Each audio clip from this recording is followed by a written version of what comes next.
steering wheel. Lapse the steering wheel, yeah. Give him steering wheel. Hey, steering wheel. Somebody tell him to give it to him. Come on! Whoa! Your leg, can I please? Your leg hip. How the f*** is that possible? I'm driving like a grandma. Get that, Ralph? Did you hear me? Number radio. Ralph, acknowledge. Now, come on, close him down and kill him. We've got a lunatic on the track down that interstate. Boys and girls, your attention, please. Hello and welcome back inside the Perp for Me for podcast number 969. Max's favorite number, 69, that is. This is Todd. No, Todd, not now. A.K.A. Negative Camera. You know why I've asked you You here? must convince the villagers that I'm harmless. That's not asking too much, is it? Hey, tonight, for your kind consideration, we're going to cover the top 5 news stories of the week. Before doing that, of course, I have to introduce my guest, which means I got to go all the way to the right coast of our nation, nestled near our nation's capital. You know her, you love her, the lovely, the redoubtable Grace. How you doing? Look Woo! at you. Huh? Look at that. How about that? Here, we got some applause. Woo! You're getting the hang of this, Lando. That's awesome. Hasn't happened since 2008, Grace. I will say that, as much as I found the 3 races in a row back-to-back exhausting as a fan, Yeah. at least you guys didn't have to live with the 2 weeks of me in the doldrums of the, this isn't going to happen. Yeah. It's great. This is classic McLaren. We're going to get so close. And it's going to get ripped out, and it's going to get ripped out of my hands by Max Verstappen of all people. Great. So, Yeah, it's great. Yeah, very excited that it happened because, it would have been pretty sad if it didn't. I would have just gone right back into the doldrums, and you would have never seen my support for this team again. But we didn't. They won. You won. Woo. You won. Last year constructors, this year both titles. That's right. Yes. That's right. We're back, On baby. a roll. It's not easy. And if you're newer to the podcast, Grace has been a long-time McLaren fan. And I've been a lifelong Ferrari fan. And so Grace and I have had fun since 2005, ribbiting each other in podcasts all these years. 20 years we've known each other and isn't that amazing? We've been doing this 20 years. It's something. But so Grace and I have had a lot of fun over the years, and especially with Spygate. It was classic. 4 pages. Why are you still making such a big deal about it? I know. I don't know. It's 4,000 pages of craziness, but we love what McLaren's done. It's great. Super happy for them. Super happy for you. It's like me, having grown up, been born and raised in Kansas City and been a lifelong Chiefs fan, to finally see him win the Super Bowls, and that was great. Ferrari, when they had the Schumacher era, that was great. Loved that dominance. And then, Paul's a West Ham fan. He hasn't enjoyed something equivalent, but someday maybe. We can all be hopeful for him, right? He's forever blowing bubbles, that Paul. So I don't know, but it's kind of easy to either be in the doldrums or not in the doldrums. The in and out is what becomes really hard, right? So I don't know. Yeah, true. It's kind of like it's hard to find success. It's kind of like being a Mercedes fan after the new ground effects, and they struggle, and you're like, they're thereabouts, and George is going to do it, and he didn't, and. Basically, being Fernando Alonso. Being a Fernando Alonso what it fan. is, right? Like, you're always there, and then they get successful, right? Yeah. So I'm sure as soon as he leaves Aston Martin, they will also get successful. Yes. That's his trend. It is his trend. He's kind of the architect of his own lack of championships, if you will. It's all luck. I don't know why you think he has anything to do with this. Just because every time there's something that you're like, that doesn't seem right. Oh, Alonso's involved. Yeah, okay. Right. Always Alonso adjacent. Yeah, it is Alonso adjacent. So, my. Hey, before we get started, I just want to say thank you to our Patreon supporters and let them know that in Patreon, I'm posting the YouTube are the videos of these podcasts as well as the audio, and you get both of those with no commercials, no interruptions. So anyway, if you haven't been listening to them or subscribing to that RSS and pulling down there, you can do that.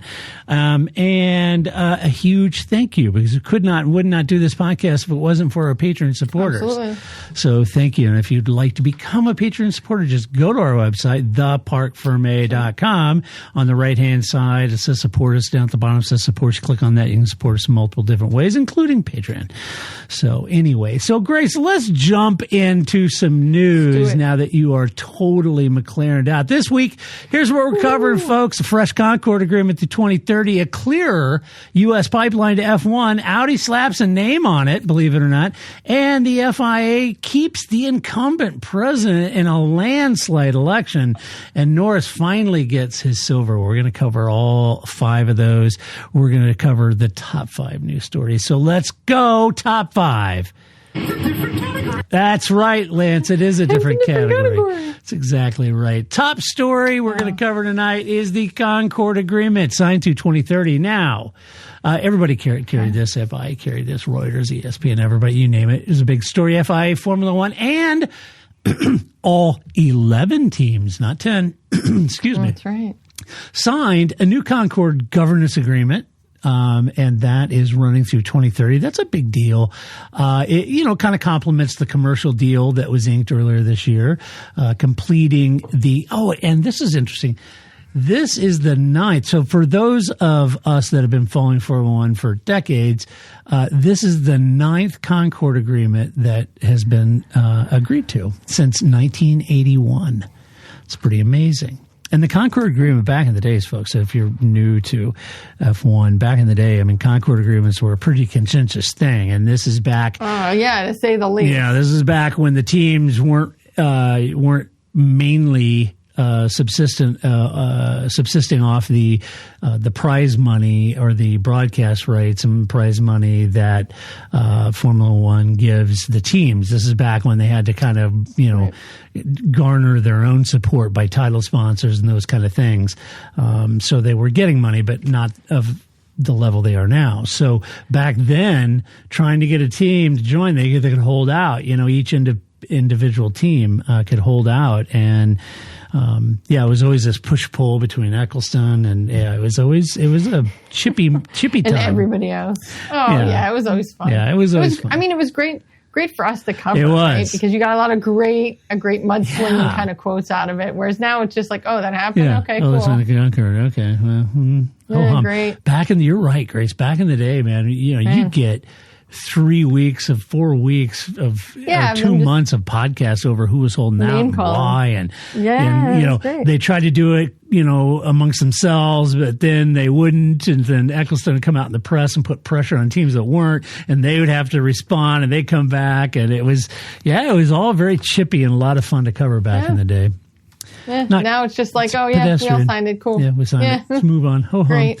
So the document, flags investment, race regulations. They talk about, wow, this is great. We have race regulations and race direction and stewarding and technical expertise, all the buzzwords that they jam in there. It does keep the entire field, including Cadillac, under the same governance tent for the 2026 rules era, so that's good.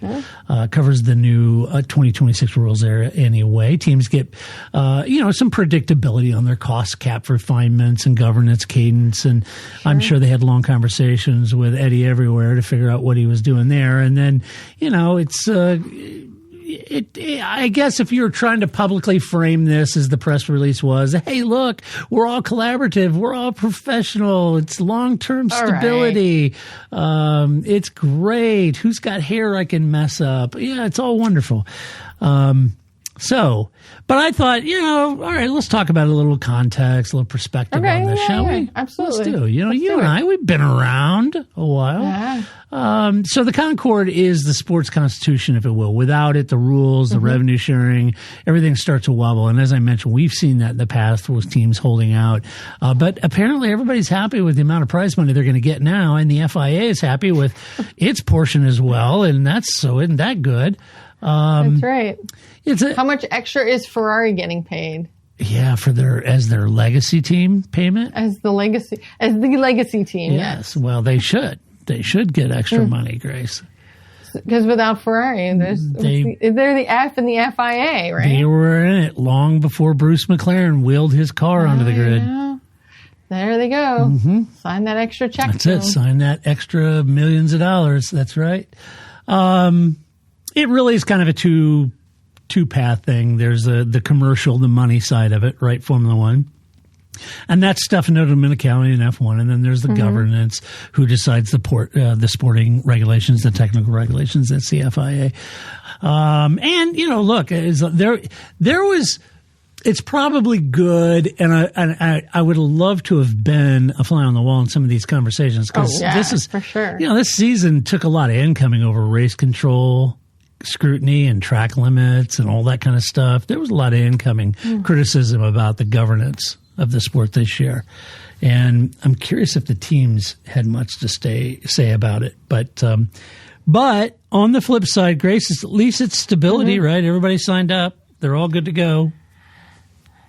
You're right. I guess we have that. I'm sure it didn't do anything that we'd want them to do, like, permanent stewards or, consistency from race to race or like transparency, like any of those kind of things that would really be helpful as somebody watching the race. I'm sure none of those things got figured out. Oh, let's not argue about Yes. But, they all got their money. Cool. Yeah, they got their money. Governance clarity usually lowers a team's cost of capital now that they know these are the regulations. These are going to be, standard till 2030. We know what the investment is. We know initial R&D costs that we're going through right now is exceptionally high. And then, we'll depreciate that over time and so this, kind of balances out their projected cost structure over the next 4 years. So. Well, Gene, that call to Gene though is going to be a lot easier. The call to Gene will be a lot easier in this case. I can't. That's what's in the Concord agreement, Gene. That's what we signed. Right. Yeah, it's what it is. It is what it is, Gene. I don't know what to tell you, man. That's right. Hey, I got to think another angle of this, Grace. This could be great news for Apple now that they've just sunk millions into broadcast rights, knowing that, it'd be nice to know that the FIA and F1 and everybody are on the same page and there's no threat of a splinter series like they used to do back in the day. Yes. So that's good. Apple will be, Tim Cook will be like, whew. That was close. Yeah, right. Tim and Craig don't have to run it all, right? Like I think as long as Ferrari gets their money, they will stay. It'll be fine. But I got to be honest with you, Grace. To your point, agreement does not equal execution. What metrics? Never. It surely doesn't. No. What metrics force change if the stewarding falters? Nothing. They'll just keep on. It's what we've been doing. Why would we change now? Just because now there's all these other people that are like, hey, wait a minute, right? Like, I think that's the thing that is always interesting when you bring new fans in, like the things that we all just accept as fans, like, yep, that's how it is. And they're like, why is that? Like, that's a good point. It's the way it's always been in F1. I don't know. Why don't you call, Stefano, ask him, why is this what we're putting up with? This doesn't seem right. Right. I know. It's, well, you and I, keen listeners can go back 20 years and hear us, you and I, 20 years ago saying, why don't they have a standardized crew of stewards so they'll have consistency in every race and those stewards know how they interpreted it and how they applied the letter and spirit of the law. I mean, and they'd be professionals and they could study it and they could understand, you know what I mean? Right. Because what is one defensible movement? Like, rules always have gray area in any sport, right? I mean, I guess in anything, but any sport has gray areas in the rule. You can never spec out every situation that might happen. So it is always going to be left up to interpretation, but at least, you have somebody. Listen, here's the answer. They need, for Formula One, they need to get Simon Crafar, who is now the lead at MotoGP. Anyway, over at MotoGP, and it's great because first of all, he used to be a rider, which you don't always get. And then he was like, the current riders already like it because whatever they bring to him, he listens to them. Right. He's like, like Frankie Morbidelli was like, yeah, I got called into the stewards. Simon sat there. He listened to me. He laid it all out. And I went, oh, okay. Yeah. Oh. Like we had a conversation about my perspective and his perspective, and of course he still wins because he's in charge now. But it's all very reasonable. Right. And so, as much as I miss having Simon on the announcing team on the international feed, I think that he's really done great for the stewarding. So, Formula One, I know you're about to like ruin everything that I love about MotoGP. So maybe this is something you could pick up that would make Formula One better and not ruin MotoGP. Right. Is like learn how to have a race direction that actually is informed and able to talk to the riders or the drivers in this case that, about why they got what they got. And it's just not like ham-fisted, I don't know, don't make me turn this car around kind of, like don't press me anymore. I know. That's what we're doing now. It is what we're doing. I know. It's not that hard. It's one of those things that, you think, but then, they're not going to do that because that guest stewarding, the Automotive Club of Cameroon really supported MBS during the election. And they can still come. And so we offered, that they, because of all that great support in the election, we're going to give them a stewarding, position or. I don't know how to do. I mean, I drive a road car. That is the extent of knowledge I have that I could bring to F1 stewarding, right? Like, what it's not okay. They can still come, right? If this is going to be your reward, you can be the guest. But it should, I guess, the balance should be the other way. Instead of just having one real race car driver as a steward and 7 guest stewards, it should be the other way around. You should have 6 real people and 1 guest, right? Like. There's not that many stewards, but you get the point, right? Yeah. Like the balance is off that you have way too many guest stewards because this is the reward for voting for me, as opposed to having people that legitimately know what they're doing. And then you can just sit there and be like, oh my God, oh my God, oh my God, because they're going to be able to talk circles around you because this isn't what you do for a living. Yeah, I know. So I don't know. But hey, they can still have their little reward. It's fine. I guess, if you're trying to find some bright sides, the 2009 resource restriction and the 2021 budget cap shows you that culture can outlast paperwork. And while the cap is good, there's no doubt it needs some tweaking in our minds, I'm pretty sure. Most likely on a yearly basis, certainly with the cost cap. You think, well, the yearly cost cap, they'd have to revisit that every year, with inflation and everything else. So the rising cost of freight and everything else. So you would think, but at least that's taken care of. The winter, it's all taken care of. I think looking at the World Motorsport Council minutes would be interesting to make sure it really does dovetail with exactly what they were saying that the Concorde was going to do, and where they're going to apply some resources, if any, which would be good. Don't worry if they break it. I'm pretty sure they'll do a Val's verdict about like, wow, and it'll be very calmly delivered. Right. Well, you see, what we signed was this. What we signed, and what we're this. Actually doing is this over here. Right, and what we meant. And I don't find this very acceptable. Right, yeah. And what we meant. Gosh, I feel like John Candy here. I got both sleeves caught on the chair. It was like in the car there. So I just would love everything interpreted through James Vowles because his delivery is always so, so engineered, so flat. Yes. It would just be like, I'm very angry right now, and this is unacceptable. Yes. It'd be perfect. And it would still sound like everything else he says. So I think that's who I would watch if they really like execute this differently than what everybody thought they were agreeing to, which is inevitably going to happen. James will let you know. See, but I agree with you. They should have probably had this announcement with a video actually on the FIA website with James explaining why the Concorde agreement was signed and why that's a great deal, because that would have been gold. That's to watch. I did see a picture. He did some racing, GT racing recently. That's good for James. Yeah. That's good. Yeah, look at that, right? Yeah, racer. Where they say now it's as many wins as Max Verstappen in that series, so that's good. Yeah. So, right. You're the same. You're the same. This is like so hard to. If you had to pick one, you couldn't between them. I don't know, right? This is like when my team beats some other team, and then therefore they beat another team, therefore I get that win, right? Like the Steelers beat the Giants and the Giants beat the Cowboys, therefore we could also beat the Cowboys. Of course, right? that's logical. That's how that works, right? So I think that's absolutely the same here. Like they're both equally successful. Right. I will take James. Right. Oh boy.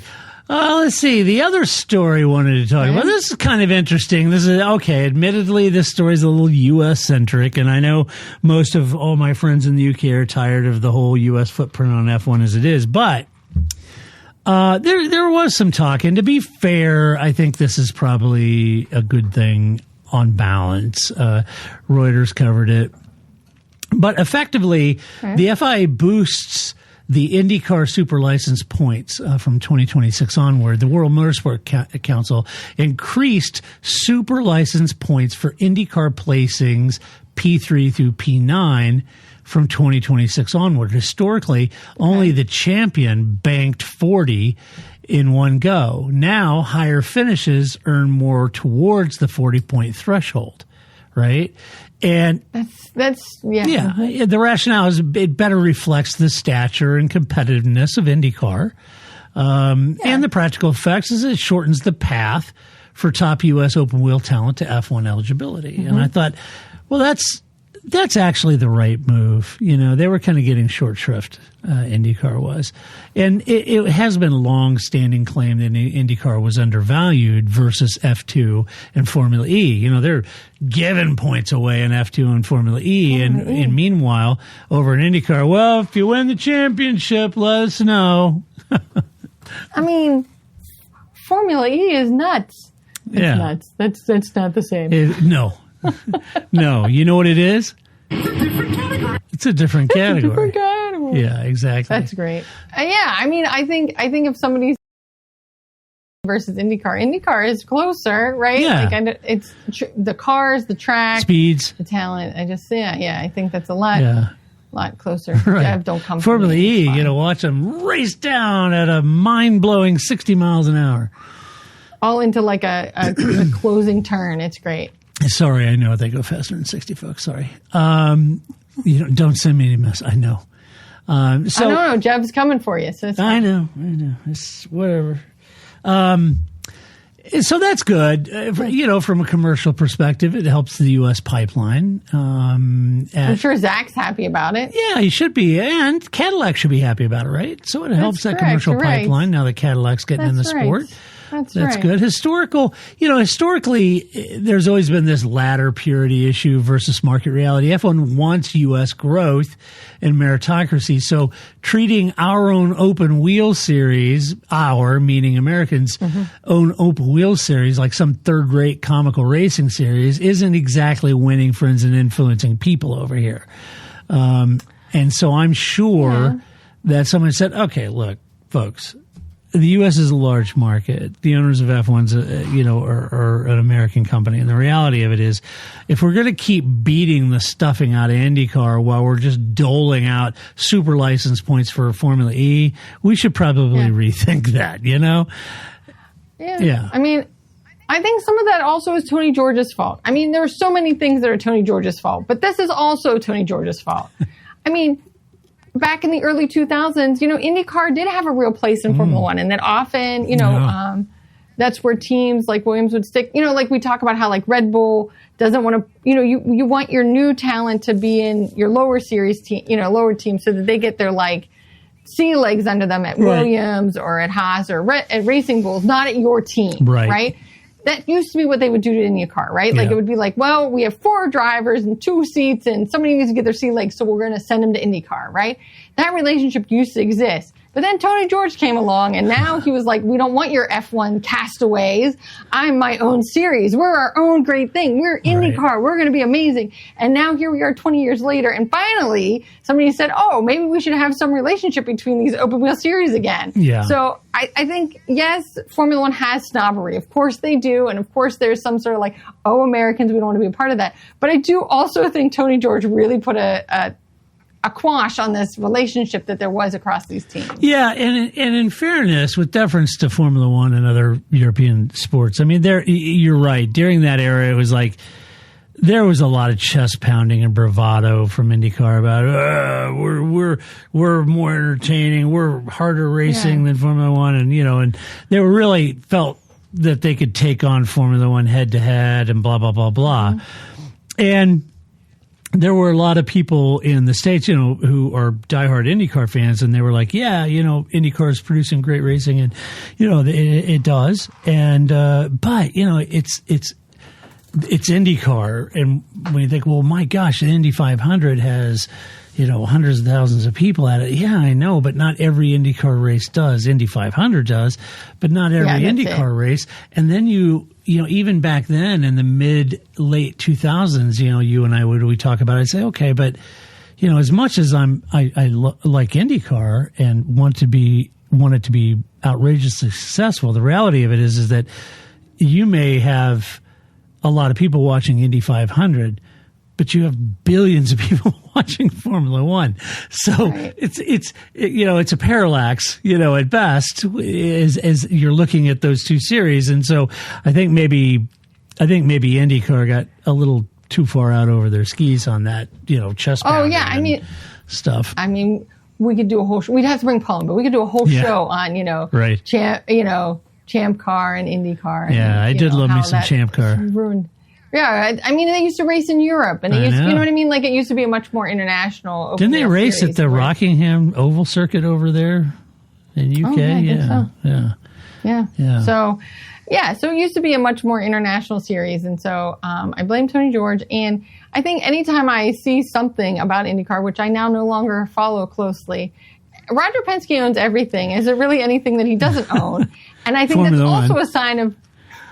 Well, in IndyCar, yes. Right? Like, he owns every track. He's like, he owns the whole series. He owns half the, you know what I mean? Like, if Roger Penske decides tomorrow, like, I'm out with you fools at, 102, they're really sunk, right? Yeah, like, it really gap. is the Roger Penske series at this point. Yeah, and so that's a big gap. I think that is also a sign of maybe you're not in the best place in the world that all your money is one person, even though, he's the captain and he's done a lot for both of those series before they merged together. So and I think this move in particular is good. IndyCar makes gains without F2 losing face in this, and I think that's good. Kind of a nice way to thread the needle of the two there.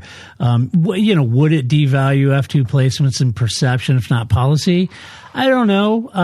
Look, if it kind of back to your point, Grace, if you've got teams. I think Zach is happy. You think like the whole Alex Palou thing and everything. When you think about, well, if Zach did have a couple of American drivers, putting them in IndyCar and placing, from P3 to P9 and still getting points, that's pretty good in the sense that kind of I could plant some prospects and, a season or two, who knows, they could. Get their super license and be qualified to drive an F1. Racing in general is always going to suffer from something that other stick and ball sports don't, which is there is a super limited amount of seats. Yeah. Right? Like, a football team is 100 deep? Yeah. You know what I mean? There's a lot more space on a basketball team or on a football team than there is for race car drivers. And so I think it behooves all of them to be able to work together so you can get the best talent in these different series.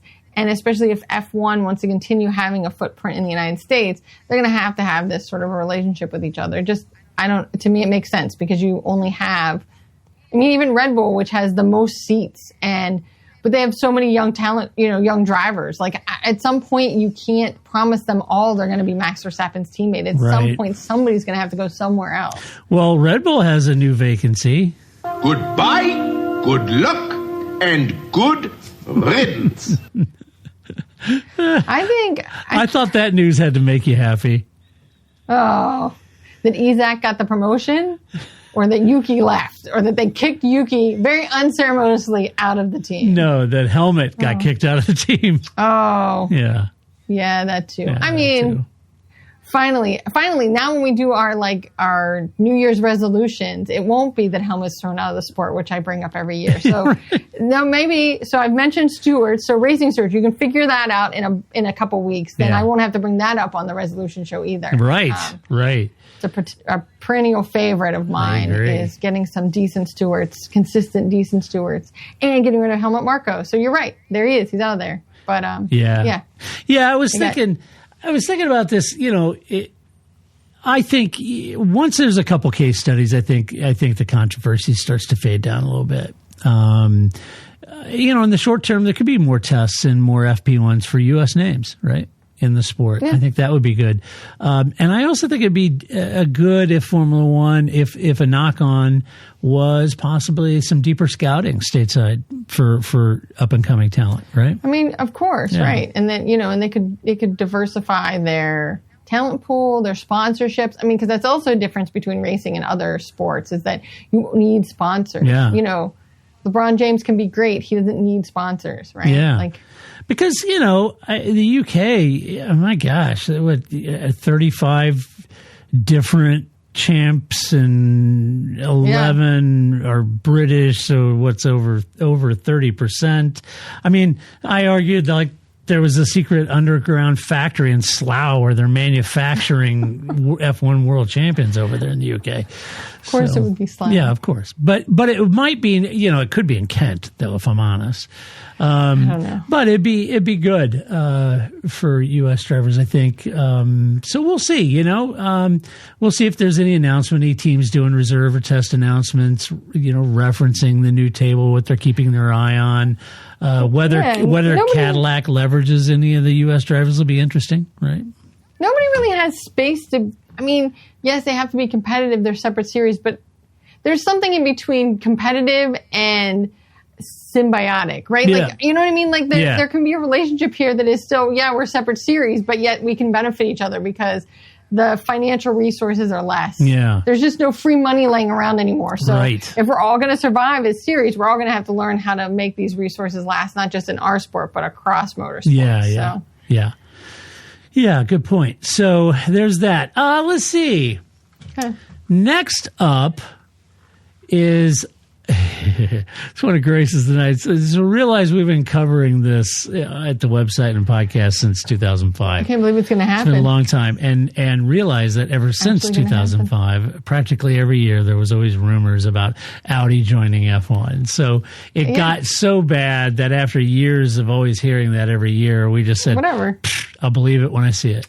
Even when they said, no, they're coming. I'll believe it when the car's on the grid. I will believe it. It's actually going to happen.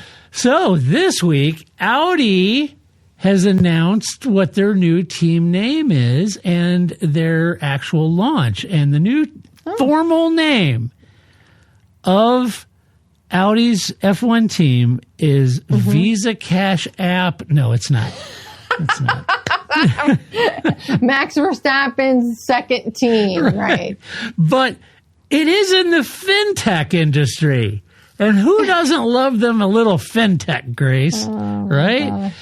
It's Audi Revolut F1. Okay. Revolut is a fintech, a finance technology, right? So Audi confirmed its official entry name, Audi Revolut F1 team. The global launch, Grace, is set for January 20th, 2026 in Berlin with livery reveal and, get this, fan activations via Revolut. And if there's one thing I want in a car launch and a name livery launch, it's fan activations, Grace. I don't even know what that means. It doesn't matter what that means. It means all the 20-something, 30-something influencers that barely know anything about F1. They'll all be there talking about. I could be there. I have blue hair now. I could be there. Right? You totally could be there. Yeah. It's like, hey, this is a really fast car, and these are grippy tires. Yeah. So they'll be there covering. Except when they take questions from the press, my only question will be, what color is your dot going to be? Yeah, that's great. But what color is your dot going to be? Yeah. And the timing and scoring. Question. That's all I really want to know. Is it going to be red? Is it going to be black? I don't care. It just better not be some form of blue. It'll be some form of blue-ish that we can't follow. Is that Red Bull, Williams? What is that? Is it Alpine? What is it? Sure. Hard to know. A whole bunch of blue dots. Yeah. So they're going to have to make dots bigger with their first initial, like A for Audi and F for Ferrari. Yeah, first. So okay, I could be a fan activator, whatever. Yeah, you could. Fan activations. They're going to have things where you and I can follow along, and we will probably be exposed gratuitously to a QR code where we can take a picture and sign up for some sort of Revolut. No, services. never do that. Never. Listen, people, don't be just like willy-nilly with your QR code. Don't be doing that. code. That's a bad idea. Okay, here's a QR code right here. Yeah, I'm gonna right. take a picture Bad of it, idea. yeah. Don't be doing that. Yeah. Don't be doing that. Okay, cool, Audi. Oh, sorry, Paul always gives me a hard time about my pop-up. Yeah, that's right. He sure does, but it's all the right. part from a logo, man. It's handy. I like it. That's right. So, so there's that. It continues the whole transformative nature of this team from its humble beginnings as a street mine in Tupelo, Mississippi. No, from its humble beginnings as, I know, it's a Simpsons reference, from Hinwell, Sauber, all the way to all the different machinations like Alfa Romeo Sauber, right? Kind of showing that brand stuff works sometimes. Now it's transmogrifying into Audi work squad. They should do an outcut of all the times they've said they were going, like all the times they said they were going to, Yes. and not. Yes. Get campy with yourself. Have fun. And say, hey, here's a short clip of all the years and things and times that we said we were going to get into F1. Exactly.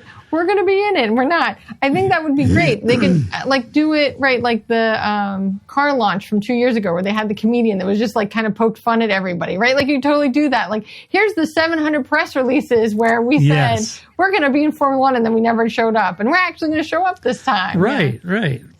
Get a brand voice there. That would be fun. So they got that. Okay. Let's see what else. To be fair, I think the naming rights partnership signals serious commercial firepower on a pre-debut, sure. and I think that's impressive for Audi. Yeah. I think the FinTech tie-up, that's good. I like it. It suggests sort of a fan technology layer, whether it's cards or perks or access or who knows what Revolut might do. I think that's good. I think the timing's good. Keeps the momentum warm through the quiet off season. That's good. Keeps all 2 months of it now. Right. Because the season just ended and it's going to start again in February. Right. Yeah, the off-season doldrums are super I think quick it's now. good. I think there's a lot they could do with it. Like, if the card has cash back at pit stops, that's good. I like it. Why not? Have Nico pull up there, put his card in, chip reader, take off, pay for the gas, pay for the tires. So I'm in. Okay, yeah. I wonder if Audi now can pay for the team over 48 payments of the low $21 million. That's right. Got a payment plan for Audi. 48 months, just $21 million a month. Yeah, it's fine. Anybody can afford that. Yeah. It's totally a good investment. What are you worried about? Yeah. It gives you a more predictable cash flow, to cover your revolver debt. Yes. That's good. No, it gives the person collecting your debt a more predictable cash flow, not the other way around. And you can show more unencumbered funds, see? And I like that on the P&L. That's right. So please keep doing it. That's right. How about a credit card with a DRS sign as a logo on the credit card? Just a little homage. Only if we could open it in Paul's name. That's what I'm thinking. Yeah. Paul could get the Revolut credit card that has DRS on it. It would be perfect for him. I can just see now which one of you jokers did this. Yeah, I know. Yeah. See, if it was still around, one of us, you or I, would sign Paul up for Columbia House. 100%. Yeah, we would. 100%. We would have signed him up for one Columbia cassette House tape a week. One cassette a week, and we'd have picked the first 42 cassettes that we'd have picked have been stuff we know he hates. That would have been funny. Oh, yeah, like easy listening in country or something like that. Yeah, something like that.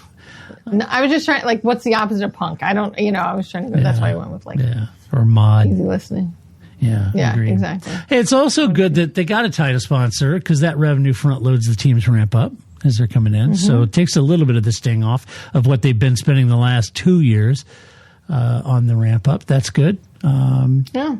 I was just thinking, though, the naming ages fast if you're not Ferrari. So how do they keep that fresh? And I thought, now here's the plan. Go about 5 years is Audi Revolut F1 team, and then change it. Go Revolut Audi F1 team. See what I did there?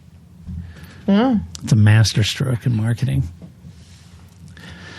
Yeah. I like it. As long as they don't lose their money, that's all they want. They'll call themselves whatever they want until they're going to like, lose money. You change your. Don't you worry, they're losing money. I can guarantee that. Ask the Gene. Jaguar. Call Gene. Say, hey, Revolut, here, call Gene. Here's the phone. Call Gene. He'll tell you. That'll be great. That's okay. So that is the podcast we need at the end of the season, right? We need to be tracking whoever does the Audi podcast to see how happy they are at the end of the season when they realize how much money they actually lost in this whole adventure. Yeah. Yeah, you're right. I mean, it's all fun and games, but in the end, the true test is going to be the power unit reliability and operations and not branding anyway. So that's what it boils down to, and that's where they're going to lose their money. But that's fun. This is an uplifting story if you're Audi. I mean, you might That's just great. get used to it. You're going to lose money. There's just no two ways around it. So. I mean, it's like hosting the Olympics. Nobody hosts the Olympics to earn money. No, That's and not NBC what ponies up for that. They're suckers. They pony up for that every year. And I'm reduced to the fact that I think NBC ponies up for the Olympics every year because they want to keep Lee Diffie going. They love Lee, and they want Lee. I love it, and I'm a Lee Diffie fan because I know Lee. I've met him. I've spent time chatting with him. He's a delightful guy, guys. Really, he is. And he's a wonderful guy. And I remember the first year they had the Winter Olympics, and I didn't know Lee was calling the Olympics, and so I was watching because I don't really watch Summer Olympics. I'm a big Winter Olympics fan. And when he came on, and all of a sudden I heard his voice, he's calling luge. Yeah, I was going to say it's like bobsled. Awesome. He did all the Lee's skeleton and luge. luge and bob. Yeah. Yeah, so that was great. Yeah, that's nuts. Yeah. So anyway. Yeah. I mean, and to be able to have anything to say about somebody doing, I mean, luge is crazy, but skeleton is by far the craziest thing. For sure. And the whole time you don't just stand there going, what is wrong with you? How did you get into this sport? Why did you think luge wasn't crazy enough? I'm going to go head first. I feel like if Paul was going to do that, he'd do skeleton luge. Yeah. That's just kind of a Charlie thing, Yeah. That's what he would do. I'm not that. I don't have that. I don't have that chutzpah. But yeah, right on. So yeah, I'm sure he'll be there. I'm sure that Lee Diffie will be in Italy and do something. He'll be there. He'll be there. Yeah. So yeah, it'd be good to see when they do the first shakedowns. That'll be good. Launch format. That'll be great. I'm hoping that their launch will be online with lots of buffering. That'd be great. That will be great. I mean, we didn't test it with how many gazillion people. No, they're not Virgin Atlantic. They're going to actually do some load testing before they launch. It's like, did Revolut pay Azure to do it when we get a spike that they would give us more bandwidth? What's going on? Call Azure. Oh, that's right. Maybe not. Gene would not tolerate that. No, Gene wouldn't go for this. This isn't going to cut it. And perhaps, is this our last story? No. This is our fourth story. Okay. This is perhaps the most farcical story this week.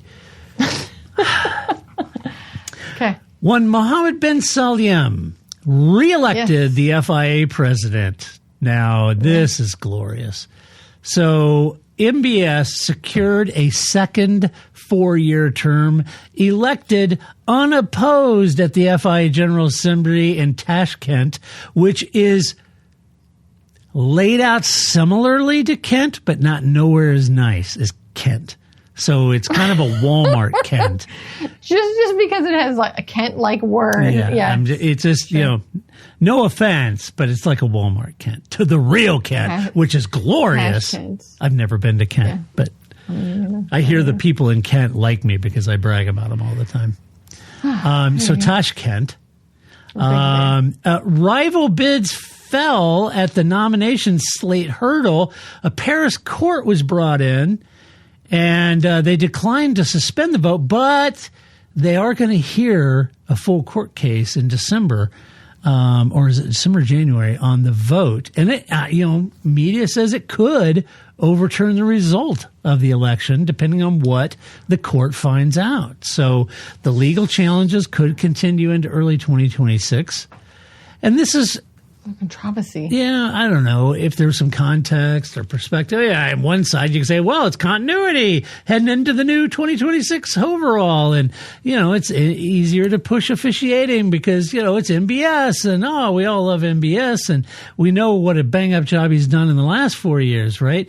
But the optics are a problem, Grace. A one name ballot damages public trust in the entire governing process. It betrays everything about a fair election for a president of an organization that governs all of motorsport in Europe. And I think it's a sham. Because it is by anything not fair, right? Where's the EU in all this, right? I mean, what's going on? At least find somebody else to pretend like it's a competition. Yeah. And you say, well, those statutes may need to redesign that. Yeah, you think? Yeah, they do. The MBS clause. Right, could be the MBS clause. Just good for him. He won in a landslide. Well, when you're the only contestant, right? But I think that it's kind of like how the drivers are weighed after every race because of Michael Schumacher, right? Like, so you just have these rules that get put in place because somebody bent them and now it's there. So here we go. Somebody will have to put in a rule so this doesn't happen again. It's the MBS clause, right? It is shambolic, so. Yeah, it is.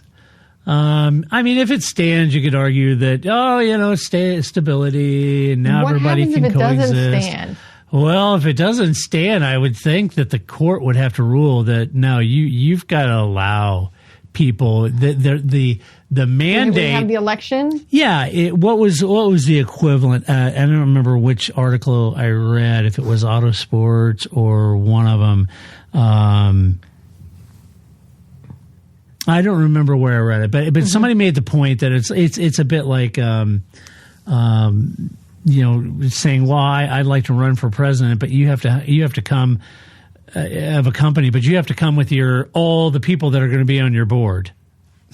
I don't know who I'm going to have on the board yet. Right. I have a few key individuals, but I got to get there first, right? And see what's needed on the board.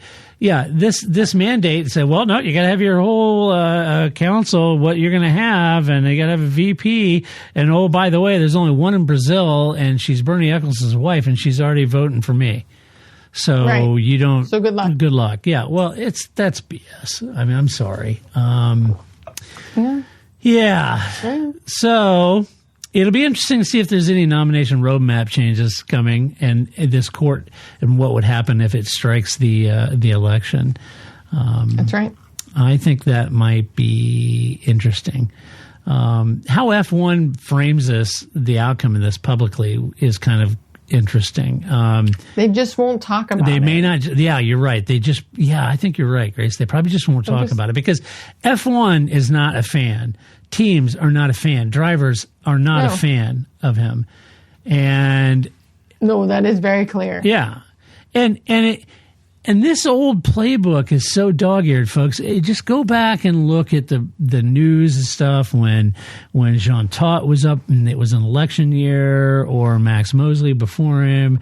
You just look. It's the old playbook. Everybody, it gets close to the election year, and out of nowhere, MBS did it. He's on planes. He's going. It's all about mobility and safety and mobility. He's going out to all these far-flung nations talking about, here's a few thousand, pounds, and it's about mobility and safety, and they big all that up. And then after they're elected or re-elected, it goes quiet. And effectively, let's just be honest, the FIA lives off the largesse of Formula One's revenue. That is right. Because it's the 800, F1's the 800-pound gorilla in the stable, right? Carrying the big money bags. They are. And it's really unfortunate. I hate it that it happened because there is it's shambolic. It really is. Yeah. And Yeah, so then we'll talk about it. They'll be like, whatever. yeah, We don't know who that guy is. here, let's get everybody over to TouchKit real quick, and we're going to do this and have the world, and then an election, and then right on the heels of that, we're going to have a prize giving gala. Woo! Yeah, that's right. Yeah. So, confuse everybody with the prize giving gala and all this stuff, and we'll just slide the election in quietly. Yeah. Didn't make a big That's deal what of I it. would do if I was them. Yeah, that's what they did. Yeah. All right. And finally, we got to talk about your boy Lando. That's right. Finally Prize giving lifts the trophy. And Grace, Max was absent for the FIA prize giving gala. Yeah, he had a tennis injury. Oh, did he? That was JPM's excuse. Oh, that's right. Like, yeah, he had a tennis injury. I think somebody was showing videos. I don't know if it was real or not. It could have been. Yeah. I don't know. Somebody said, "Oh, well, why was Max online playing racing games?" They had a video of him. I don't know if that's yeah, I squared think up with the timeline. he was but- sim racing. Was what he? he was doing? Okay. Yeah, which I thought was funny. That was Yeah, funny. he was playing. Well, video you could games do that during even the though you're prize giving sick. ceremony. You can. I love that everybody said that. I'm like, yeah, but it's the optics. Like, what? I mean, how long is the prize giving ceremony? You can still play video games, but not be online, right? Like, you couldn't find 5 hours something else to do with your life. I don't You know what I mean? know. Like, you and I, when we've been homesick from school, and you hear mom's coming home, you're like, oh, it's like Ferris Bueller, right? All of a sudden, you're holding the thermometer up to the light, and and you're splashing water on your face. You can't be like running around the house like, I'm sick. You got to find the remote and turn off the Price is Right. Right, exactly. Like optics, man. You can't you just couldn't for 3 hours find something else to do. Read a You book. had to be online playing video games, right? Right. Like, I don't. So good. So good. That was great. But I think that's clearly it, right? That's the ultimate flex. Like, I'm not coming because I'm sick. Oh, I was playing video games and you can't do anything about it because I'm Max Verstappen. But he did record a message to send remotely. It was a nice message. That's nice. That's nice. Yeah, it was nice. Yeah. So this all went down in Tashkent, which is a Walmart version of the real Kent. Champion Lando Norris received his driver's trophy. Max missed it, sent a message remotely. Teams shared clips and photos across platforms and socials. Mm-hmm. That was good. Lots of sponsor tie-ins, I noticed. That was a good move. They gotta pay the bills. Absolutely good move on the marketing departments there, folks. Yep. This ceremony capped the season's media cycle, and it all comes down to a crashing end for 2025. And with that, ends the 2025 season. So the awards are optics, not points, right? The optics feed brand equity, and MBS disrespecting Lando yet again, mussing his hair up again.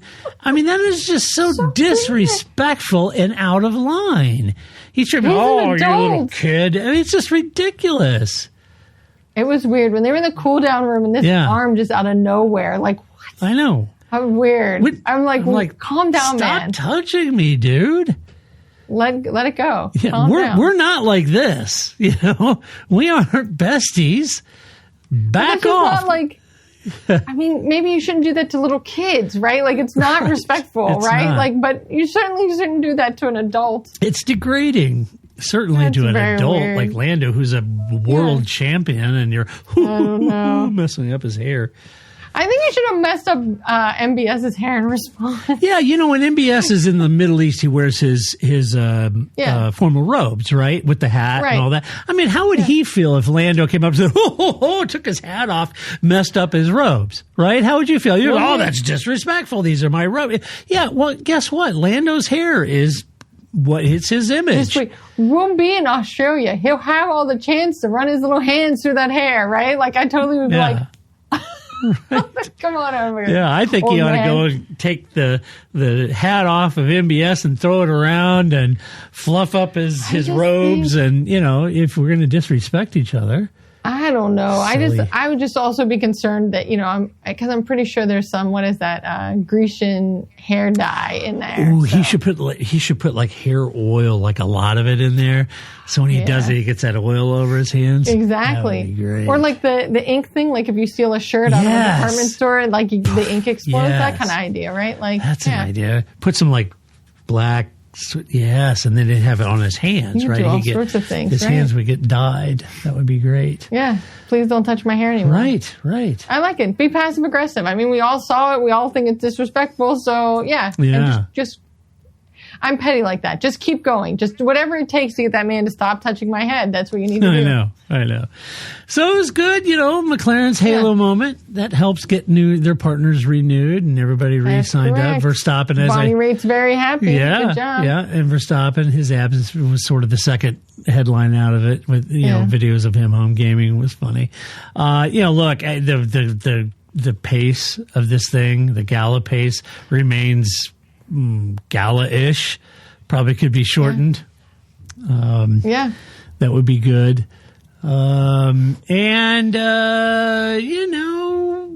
Does the awards change any 22 and 6 leverage at all? Maybe minimally.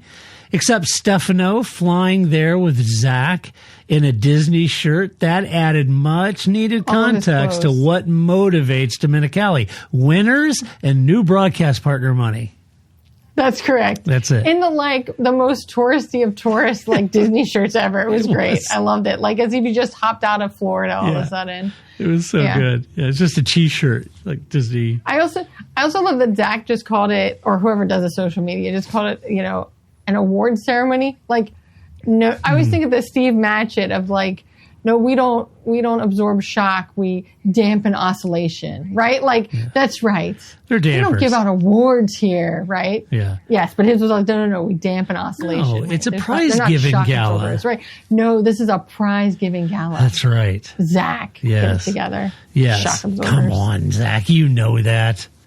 That's right. An awards dinner is what we do in the States. Over there, it's a prize-giving gala. It's all very French. Right. That's what your IndyCar friends do. Yes. Yeah. So good social lift in the socials. Yeah, sure. And I'm sure McLaren's got a lot of good merch bumps out of this, too. I hope so. Yeah. My merch is currently all still sitting in England, so that's great. There you go. Yeah. Thanks, tariffs. It's great. Maybe someday it'll get here. Cool. That's good. That's great. Yeah. All right. Let's. Shall we do some Albon's cats? I mean, it's always kind of what we do. We kind of think, what other tangential things could we talk about, like Alex Albon's cats centered around F1? What do you got for us? That's right. All right. So first, I don't know how many people out there watch F1 TV's coverage of the races versus the international, Sky broadcast. But I just want to say, I would like to put in a vote now for Apple TV, whatever you do. I want JPM at every race. I just think his first of all, I'm pretty sure him and Julian Palmer are going to get in a fight. And I'd like to see that too, because the two of them just have no agreement on it. I mean, it's like, a lot of people talk about the relationship between Jensen Button and Danica Patrick, but Jensen looks like he's going to strangle her. Julian Palmer is just I don't know. It's just the two of them, there's going to be a fight, and we just need to see that happening. They interrupt each other all the time. It's great. And everything it was just funny that I read, somebody's criticism of JPM, and they're like, he's undisciplined, and he doesn't know what he's doing, and he just not in a race car driver knowledge, but as a broadcaster, right? He's stepping over everybody, and I was like, that's what I love about this. But I also realized that I love JPM. This is JPM being JPM. Please don't get rid of this. This is what's great. And maybe it is because I have that old relationship with this man, but I think he should be at every race. And I also think it's great when they do bring on the junior drivers, because of course he knows all of them because they race with his son, which is why he's there, right? So I think that's cool that we're most people are just oh, and this is Todd. JPM's Todd, my man, how's it going? Because he actually knows these kids because of his son. So I just do want to put in a plug there that, Tim and Craig, whatever you're going to do with Apple TV, I'd love more JPM. I have the perfect lineup. Jipham. Mm-hmm. So you got JPM. Yeah. Jacques Villeneuve and Nico Rosberg. They'll kill each other. Somebody's going to die. Somebody's going home in a body bag. That would be... is what's going on there. Because all three of them just say it the way it is. They say the inside thing outside. All three of them do. Yeah. That would be hilarious. I did love when they interviewed Lando Norris's dad, Adam, and he was just so like, you could see how excited he was to also meet JPM, that he was sort of just like, I know there are other people standing here, but I'm just talking to you, sir, because I'm a fan of you and you're a dad and you know what this is like to have your son. And they just had like this, like, father-son racing thing.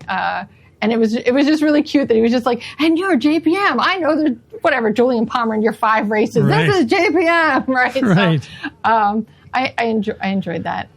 It's so good. Also, and in JPM's defense, and I've told this story, so I'll make it really quick. So I've done the double a couple times where you go to the Indy 500 and then you get in a corporate jet and you fly to Charlotte and then you do the Coca-Cola 600 that evening, right? And I've done that twice. And one of them, they brought in Simon Pagenaud and several drivers, and JPM was one. And when I was talking to JPM and I was interviewing him, I was talking to him, and their handlers come in, and they, after about a minute, they try to get him out of there. But he kept waving the handler off, and he was totally engaged with me. We talked for like 10 or 15 minutes, and he should have been gone like 15 minutes ago. And he hung in there the whole time, and he said, no. He said, these are really good questions, and we had great conversation. He was a super good guy. Yeah. Yeah. So I'm all for that. Yep. Okay, so then also I did want to give a little plug for those of you who haven't seen the clips on YouTube for the McLaren Christmas party where we learned that Zach's got some yokes. So have you seen this clip? Okay, so Zach tells, he writes out this speech, which is also kind of funny too, was watching Zach trying to like balance up pieces of paper and a microphone at the same time. But anyway, he makes the statement, which is, he's really glad that, Oscar and Lando are here at the team, but it's not like you had any other choices because Oscar, you were going Alpine, and Lando, all you had to do was beat Stoffel Van Doren. I was like, somewhere in a McDonald's in Brussels, Stoffel Van Doren was just like, what did I do? What? Why did I get picked on? Like talking about strays from like 7 years ago. Way to go. But he was just like, all you had to do was beat Stoffel Van Doren. I'm like, oh man. All you had to do? All right. Those are fighting words. All right. I'm sticking up for you, Stoffel. Yeah, I know. I agree. I've been to your McDonald's. I've been to your hometown many times. That's right. So that's not I don't know if Lando Norris has a McDonald's, but it was pretty funny. But the whole speech was funny. And I think also Stella had this papaya, pocket square. I was like, whoa, I think that's what Todd and Paul need for their formal wear is a little papaya pocket square. Right. Pocket square. Nicely done. Very nice. Yeah. And then my final, Albon's Cats, which I want to mention because it's actually about Alex Albon. And it seems nice, right? Yeah, Yeah, it's your segment, Alex. We should give you. Right. If you want some joy, I found this very joyful that Alex Albon, they take him to Komatsu to the, he's they take him to the factory and he's like trying to explain to you like he would a Formula One car. Except it's like diggers and backhoes and he doesn't know anything about them at all. Right. So it's just kind of funny to watch him just making stuff up on the fly about this digger and how it relates to Formula One and how you should buy this digger and how great it is. And it was just really funny that he's just trying to like sell this stuff or trying to tell you about these different large, farming equipment or whatever that they have at Komatsu and he has no idea. It's and so yeah, if you want a little joy, it was nice. Just watch. I feel like Alex could just like explain anything to me and I'd be like, oh, that's nice. I should do that. Thanks, Alex. Yeah. Oh, it's great. I love it. All right, let's do some mailbag. You've got mail. We do have mail. This comes from Wes. I'm sorry, Wes. Right. Paul is not on this podcast, but we're going to ask. I'll do my best. We're going to ask Grace. Right. He says, I've been going back over Lando's pass on Yuki with the onboards. The outgoing Yukesters driving during the finale was highly questionable. Many cars passed Yuki both before and after Lando's adventure off track, but only against Lando did Yuki weave so dramatically and dangerously. Therefore, the context by which Yuki attempted to block and or force Lando off the track or collide was to impact the championship through illegal driving like goon in hockey. It was only a 5-second penalty. He said was only 5-second penalty appropriate? And then he says, you guys are the best. Thanks, Wes. Appreciate it. So yeah, I like the idea of Yuki as a goon. Yeah, That's me great. too. But I have to say, our little video clip and our podcast last year, Paul caused some controversy. Yeah, I mean, people have been yelling at him, and he didn't know he's talking. I mean, it was really controversy. Grace. I mean, I stand by the same thing when of course, we have a group chat, right? And so he said like, oh, Lando should also get penalized for this. And I was like, last race. It's different rules. It's like the last lap. Different rules, right?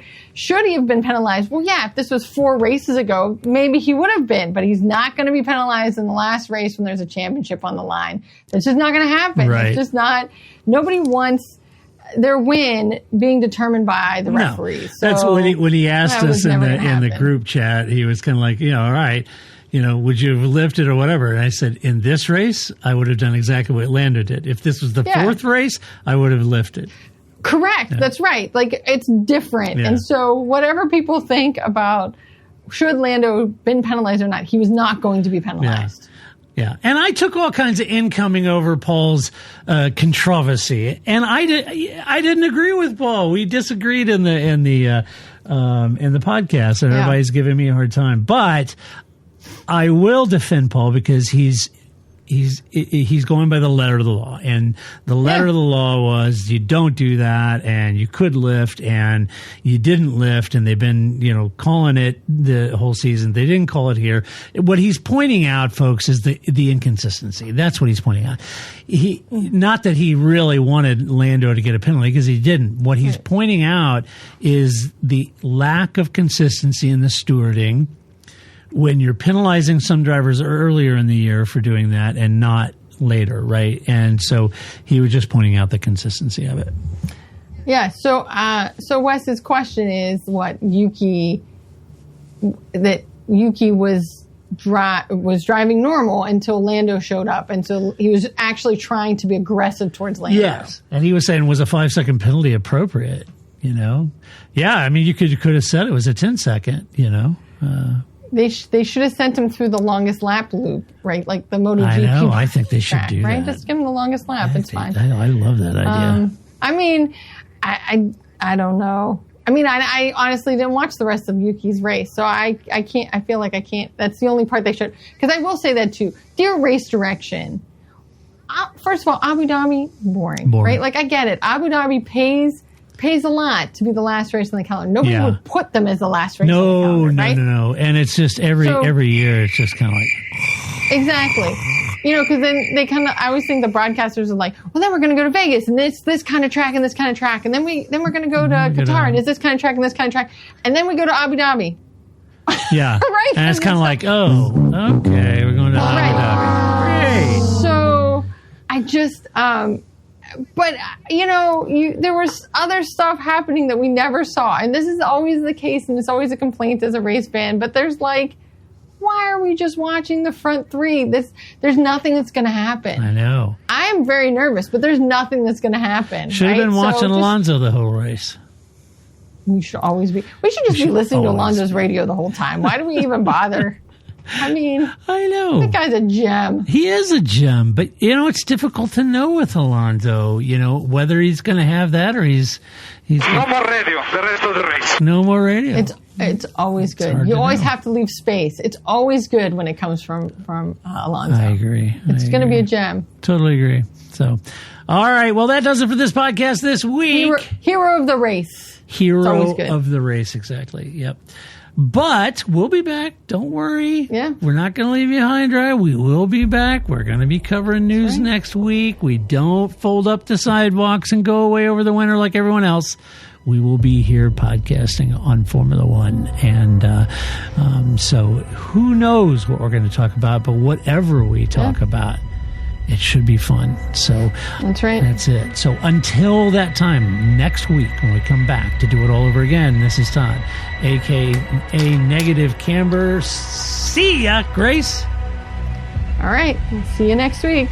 That's it, man. Game over, man. It's game over. I don't feel I've got to prove at all. I don't really want to prove anything. I started as an amateur with no idea or no intention of becoming world champion. I was curious to find out what it was like to drive a car fast, to drive on a certain circuit, to drive a certain type of car.